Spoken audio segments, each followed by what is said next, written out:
Normalmente, numa apresentação como essa, as pessoas deixam para o final para agradecer, né? Aquelas pessoas que fizeram foram muito importantes na sua trajetória. Mas eu queria inverter um pouco isso e começar agradecendo aos meus pais, Vilma e Ademir, ao meu tio Valdir, a dona Cleusa, que eu vou contar um pouquinho da história dela, a um certo italiano que me deu muita dor de cabeça, e também aos colaboradores da Cacau Show, essas pessoas que fazem aqui a cada dia a gente continue essa deliciosa história. Porque, afinal de contas, sem essas pessoas, não teria história aqui para contar hoje para vocês, né? E sem essa história, muito cacau nesse Brasil aí não teria se transformado num delicioso chocolate.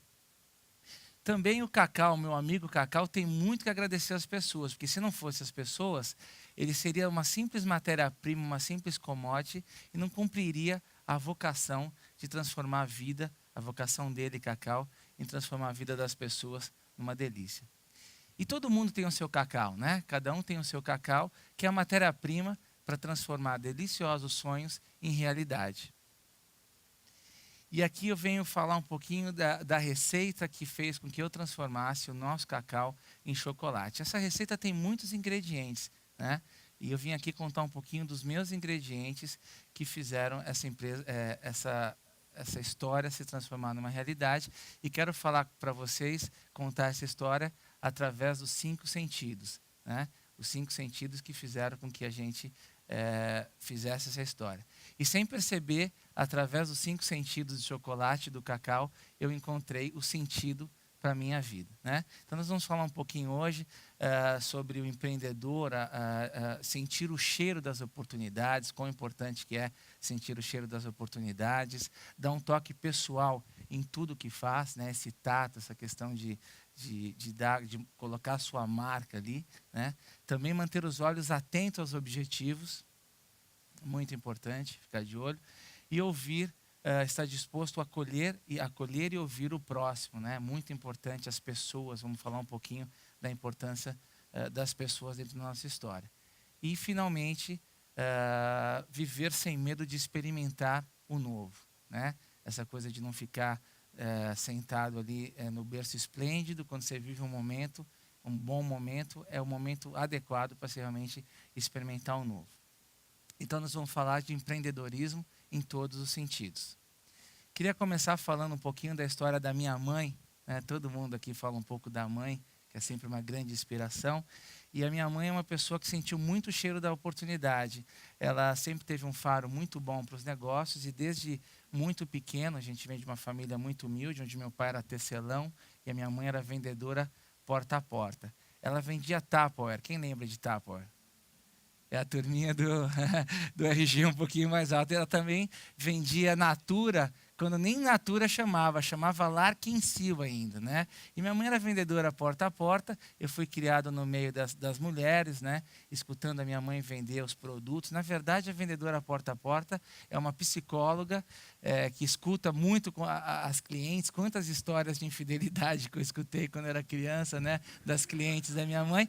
E elas acabavam comprando alguma coisa dela meio que para pagar esse ombro amigo, né? E foi muito interessante. E a minha mãe, muito criativa, criou esse nome, porque ela passou então a ter outras vendedoras que ajudavam ela a vender os produtos, e ela criou então uma marca chamada Mavios, muito criativa. Minha mãe, chamada Vilma, né? Ela criou essa marca, onde ela... É uma forma, né?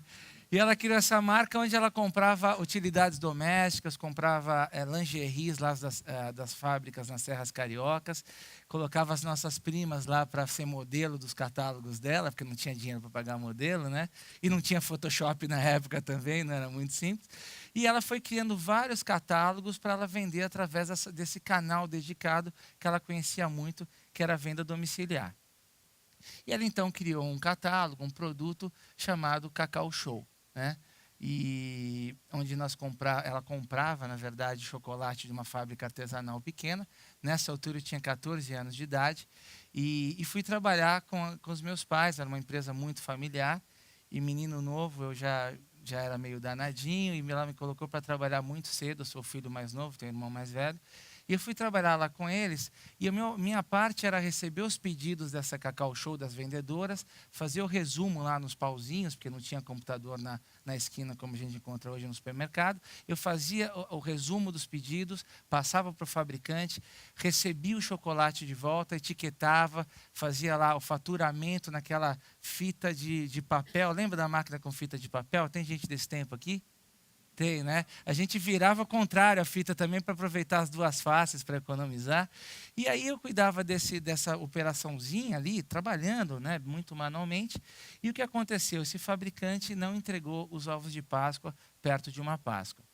Foi então que minha mãe pegou assim uma grande antipatia pelo negócio de chocolates, porque o pior cenário na venda porta a porta é quando você vende algo e não entrega. Né? Então, a revendedora que não entregou chocolate naquela Páscoa não queria mais vender todo o portfólio de produtos que a minha mãe tinha. Então, por incrível que pareça, eu fui trabalhar num posto de gasolina. Né? Esse posto de gasolina eu trabalhava enchendo o pneu lá dos carros. E esse posto se transformou num posto Ali. Olha que coisa interessante. Muito interessante. E aí, aos 17 anos, eu retomei o negócio, voltei a trabalhar. O posto era vizinho lá da empresa dos meus pais. Eu trabalhava mais ali no final de semana para levantar um dinheirinho. Comprei a minha primeira bicicleta trabalhando lá. E aos 17 anos, então, eu resolvi recomeçar o negócio do chocolate. Pedi para minha mãe os catálogos que estavam parados lá numa salinha de 3x4 lá na empresa deles. E falei, olha, o que deu errado para vocês no passado pode ser que não dê errado para mim agora, né? E ficou aquela história da família inteira. Poxa, você, o único, trabalhava pai, mãe, irmão, vô, tio, papagaio, toda a família, e logo mais novinho, né? Que foi tentar fazer as coisas diferentes. Foi então quando eu fiz o meu primeiro grande, maior erro da minha vida, que eu descobri que foi o meu maior acerto. Eu vendi 2.000 ovos de Páscoa de 50 gramas que não existiam. O fabricante simplesmente não tinha esse produto no portfólio deles, porque eu já estava falando nessa altura, 3 anos após, né, com um outro fabricante de chocolate. Porque pelo menos para errar a gente tem que ser criativo, né? Não podia repetir o mesmo fabricante. Esse fabricante não tinha ovo de Páscoa de 50 gramas, eu me equivoquei, vendi lá para um monte de escolinhas, e aí foi o primeiro grande problema, o primeiro grande erro que eu cometi. Depois vieram muitos outros que eu vou falar aqui. E aí, o que fazer? Eu não vou cumprir com o compromisso com aquelas escolas, com aquelas revendedoras, né? Vou ficar escutando dos meus pais. Eu avisei, eu te disse, imagina a família inteira falando logo para o mais jovem ali, a ovelhinha negra, né? E eu não quis escutar isso. Então, baseado nesse compromisso, eu, aos 17 anos, não tinha carta ainda, pedi um motorista emprestado lá da empresa dos meus pais e fui de atacado em atacado tentar encontrar algum lugar que pudesse me fornecer os ovinhos de Páscoa de 50 gramas. Foi quando eu encontrei a dona Cleusa, e por favor, não riam que essa calça estava na moda em 1988, e esse cabelo também. A calça vai voltar porque vocês sabem que moda é uma coisa cíclica, né? A cada 10, 20 anos volta, boca de sino. Já o cabelo, já desisti, não vou conseguir mais ter esse cabelão. Mas encontrei a dona Cleusa lá fazendo as compras dela e ela falou assim, olha, faz o seguinte, compra o chocolate, as forminhas, a embalagem, vamos na minha casa que em 2 dias a gente consegue fazer isso. Foi então quando entrou o meu tio Valdir, que tinha lá um dinheirinho, não trabalhava na empresa da família, tinha lá um dinheirinho guardado, era uma época de grande inflação, aquela época de 2% ao dia, como dizia o Marcelo, e o tio me emprestou $500 e foi então o capital que eu comprei lá os chocolates, fui na casa da dona Cleusa, fiz os ovos de Páscoa, e muita gente fala, poxa, que sorte que esse rapaz teve, né? Eu sempre costumo dizer que esses golpes de sorte são recompensas para quem se empenha. Se não tivesse procurado 20 atacados para encontrar esse chocolate, não teria encontrado a dona Cleusa, né? E aí, resumindo essa história, eu entreguei os ovos de Páscoa, depois paguei os $500 do tio Valdir, depois paguei a dona Cleusa e tive um lucro de $500. Gente, que saudade daquele tempo. Investi aqui então, e depois de uma semana tinha de volta. Hoje ouvi dizer que só massa que dá isso daí, viu? Chocolate não é mais desse jeito. Pizza também parece que é assim. Brincadeira com os meus amigos. Quem nos dera, né, meninas, que fosse desse jeito, né? Então, gente, esse foi o day one do nosso negócio, né? Esses 2.000 ovinhos de Páscoa que eu vendi, que não tinha lá para entregar, e que eu me virei lá junto com a dona Cleusa na cozinha da casa dela e fizemos esses chocolates. Depois, aí as pessoas falam, poxa, mas como é que você entrou nesse mercado de chocolates? Tanta gente começou a fazer chocolate. E o que aconteceu diferente para a Cacau Show para esse negócio ter dado certo? Então, a gente procurou dar um toque especial em tudo que a gente fazia, né? Eu vi que existia um mercado, quando eu comprei as barras de chocolate lá no atacado, barras de chocolate Garoto, para fazer os bombons, eu percebi que a diferença entre 1 quilo de barra de chocolate e 1 quilo de chocolates finos em pequenas chocolaterias tinha um markup assim de 20 vezes, era uma margem exorbitante. Então eu percebi que existia esse chocolate artesanal que era muito caro porque vendia muito pouco, né? Tinha muito boa qualidade. Do outro lado tinha um chocolate industrializado, aquele bombonzinho rosinha assim, muito gostoso, tal, mas que é sempre aquele mesmo produto e com baixo preço. Olha o meu ex-patrão aí, chegou o meu ex-patrão. Fala, Marcelo, já contei a história do posto que eu trabalhei já para tudo aqui.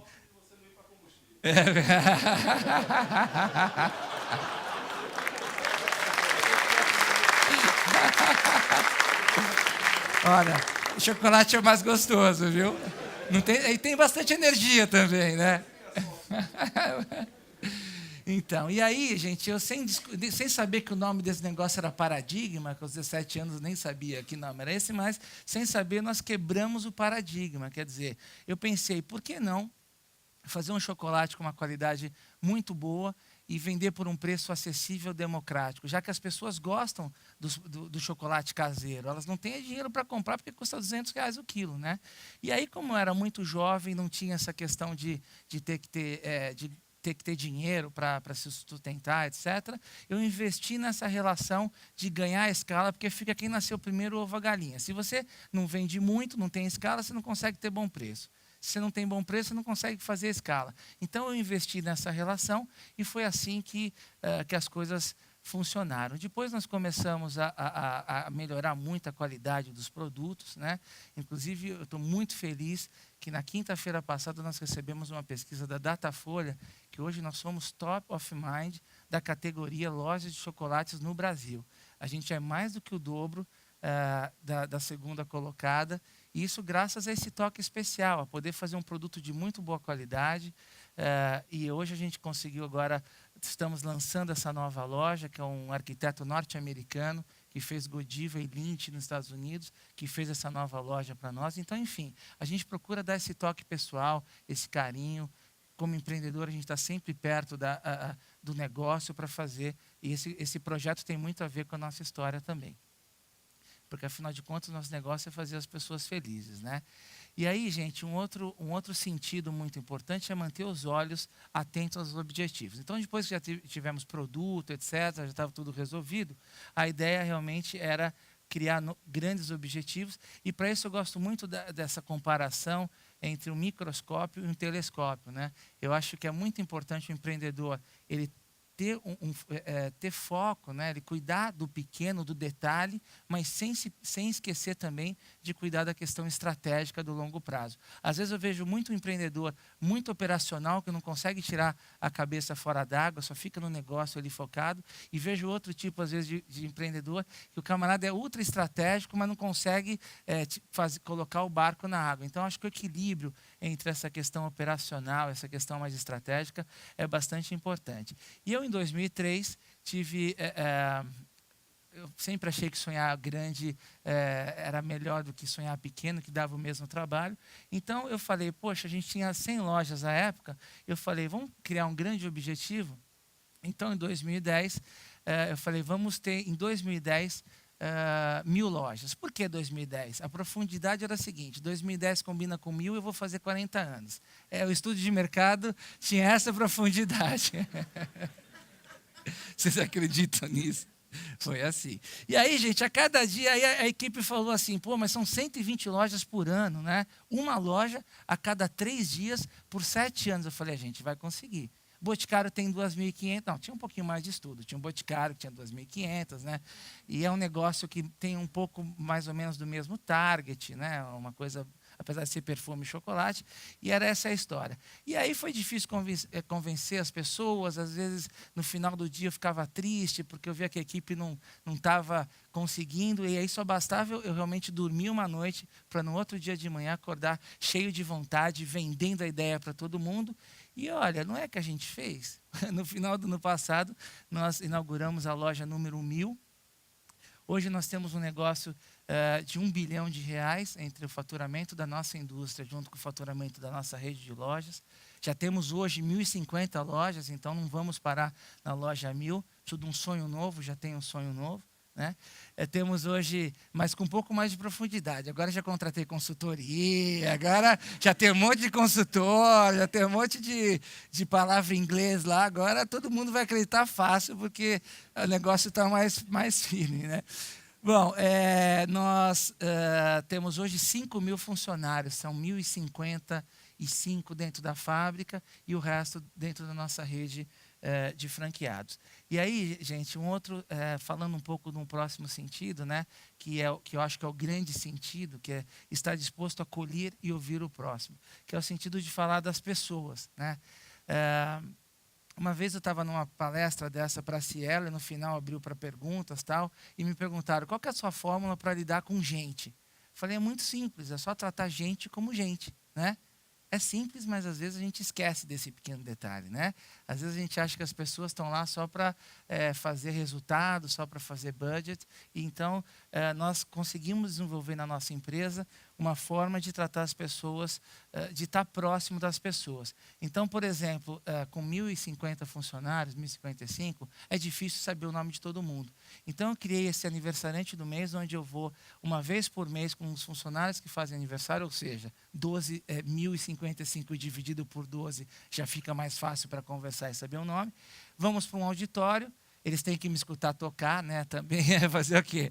Porque o meu hobby é a música. Mas, enfim, eu levo o violão, a gente toca, canta, cada um faz uma apresentação, conta uma piada, e no final, o que fez o melhor número, eles escolhem, levam uma cesta. Mas, mais do que isso, eu me exponho, né? Como bem o Marcelo falou, essa coisa de estar próximo do funcionário, deles saberem o nome dos meus filhos, deles saberem qual que é o meu hobby, de eu saber. Eu descobri que o camarada do marketing, que é todo engomadinho, gosta de tocar surdão, gosta de tocar samba. Né? Isso você não verifica quando você faz uma entrevista para emprego. Né?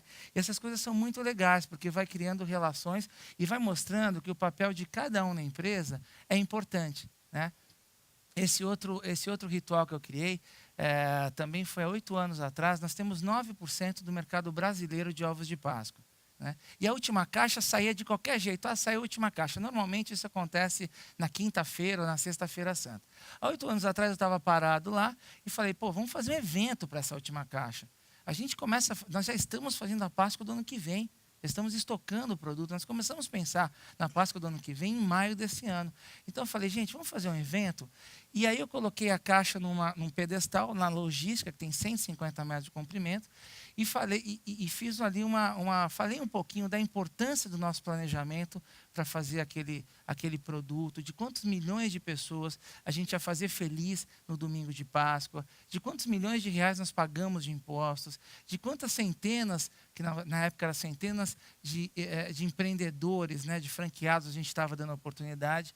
Aí fiz uma grande fila indiana, desde o fundo da expedição até o caminhão, e começamos a passar a caixa de um para o outro. Aqui do lado é o diretor de operações, o diretor comercial.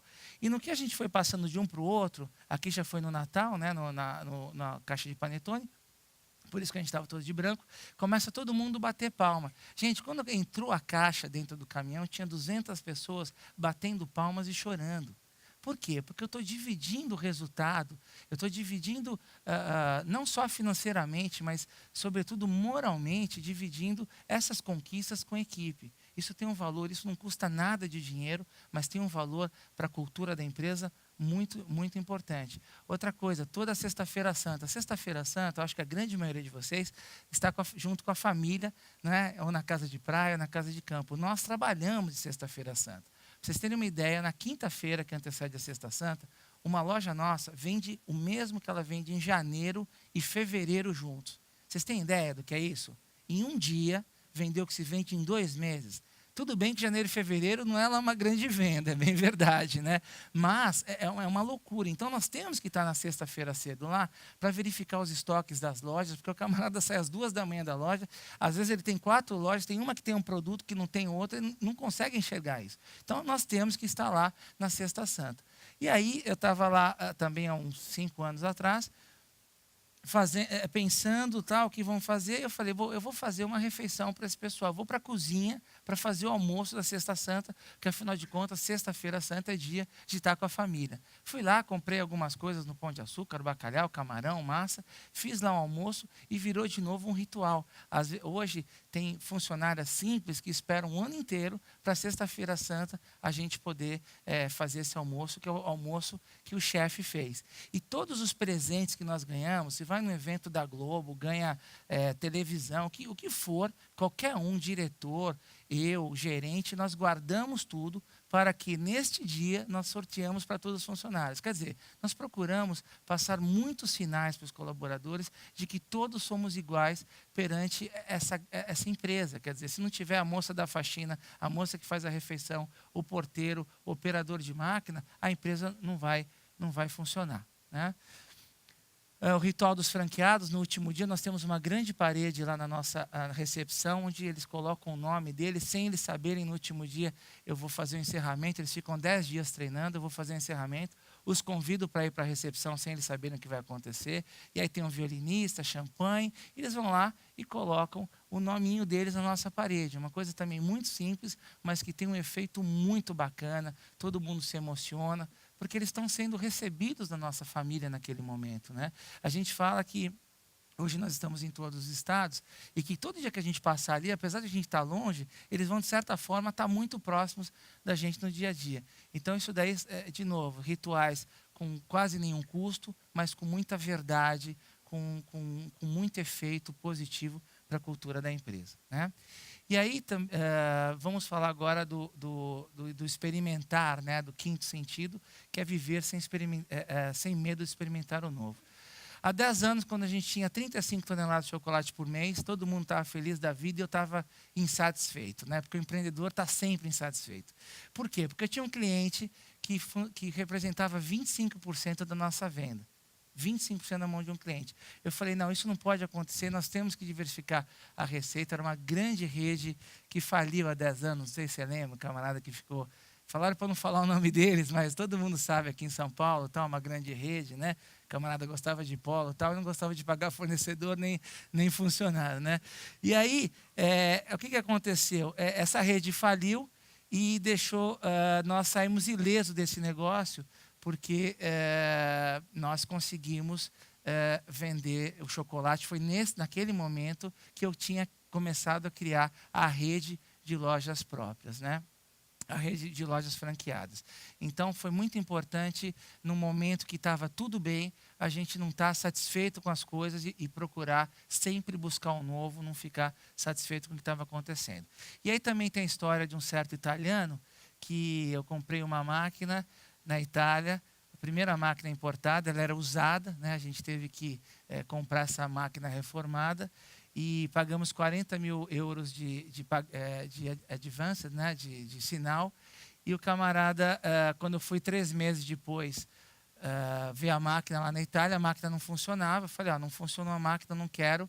E foi então que ele simplesmente pegou os 40 mil euros, que isso é muito dinheiro hoje, na época era uma quantia inimaginável para nós, e ficou com esse dinheiro. Então, esse italiano me fez aprender da pior forma, da maneira mais difícil, que é muito importante a gente entender com que a gente está fazendo negócio, procurar se cercar de bons contratos, etc., porque foi realmente um grande tropeço, mas eu aprendi muito com essa história. E aí as pessoas no final perguntam, mas se você tiver que escolher um ingrediente para essa história de ter transformado os $500 no negócio de R$1 bilhão, o que você diria? Eu, sem dúvida nenhuma, diria que é o equilíbrio entre a razão e a emoção. Eu tenho visto, às vezes, empresas que são extremamente racionais, que só pensam em EBITDA, nos KPIs, em todos os indicadores, e que esquecem um pouco que tem ser humano ali, né? E tenho visto também empresas que são extremamente emocionais,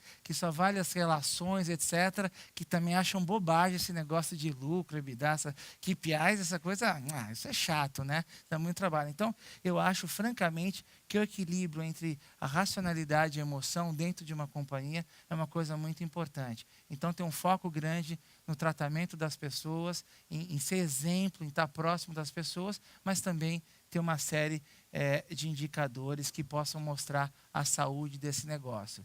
Eu também tive a felicidade do pessoal esse ano, em março, se confundir e me dar o prêmio de empreendedor do ano. Tive em Mônaco agora também.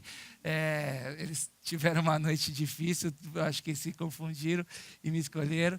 Então, foi muito legal, muito gratificante, mas isso é só o resultado de um trabalho feito com amor, com garra e com muita determinação. Porque, no final das contas, a gente não faz chocolate. Quem acha que o nosso negócio é fazer chocolate está muito enganado. O que a gente cria são momentos de felicidades. Isso é muito claro, porque nós procuramos criar momentos de felicidade para os nossos colaboradores todo dia. E aí, para finalizar, vou contar duas historinhas muito rápidas. Uma é da dona Lina, que ela foi... esse daqui é o sobrinho dela, que estava noivo há 5 anos, da Thalita. Né? E a dona Lina foi numa loja nossa, na loja lá do centro da cidade. Nós temos esse produto chamado Sweet Message, né? E ele estava noivo, não queria saber de casar. Ela falou: vou aprontar uma para esse rapaz. E ela pegou e fez o Sweet Message: Thalita, casa comigo. Embalou bonitinho o produto, pediu para a lojista colocar um lacinho, etc.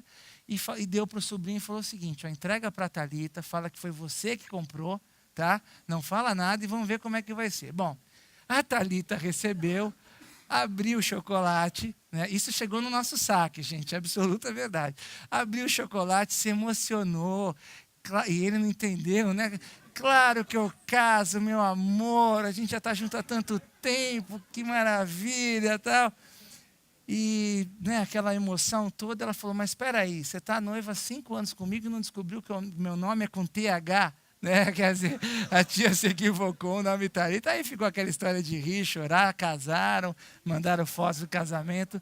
Foi maravilhoso. E a última história, o livro está fácil, por favor? A última história é sobre o Carlos Eduardo. Obrigado. Gente, esse livro nós fizemos quando fizemos a loja número 1000, de Uma Trufa 1000 lojas. Toda a renda dele vai para o Instituto Cacau Show. Não é o lucro, não, é a receita dele mesmo. Né? E aqui a gente conta um pouquinho das histórias desses anos todos. E aí, nós recebemos um e-mail do Carlos Eduardo aqui que mostra muito o sentido, né? Eu queria finalizar contando essa história para vocês, o sentido do nosso trabalho, o que a gente de fato faz da vida. Existe aqui, nós temos uma promoção toda Páscoa, aqui em toda a loja, quem comprar acima de R$50 concorre, para aumentar ticket médio, né? Concorre a um ovo de 6 quilos, uma coisa super simples. E o Carlos Eduardo ganhou esse ovo de Páscoa e ele mandou essa cartinha para a gente. Cacau Show, estou muito contente de ter sido sorteado com ovo de 6 quilos de vocês. Minha esposa Estela está internada na UTI do Hospital Irmãos Penteado há 8 meses, isto mesmo. 8 meses. Tudo começou com uma apendicite que evoluiu para infecção generalizada, insuficiência renal e por aí vai. Ela ficou 3 meses em coma induzida entre a vida e a morte. Agora, em maio, faremos 2 anos de casados. Ela tem 27 anos, está superando cada dia que passa. Agora já não corre mais risco de vida e ficou extraordinariamente feliz quando atendi o celular de dentro da UTI, recebendo a notícia que tinha ganho um ovo de 6 quilos.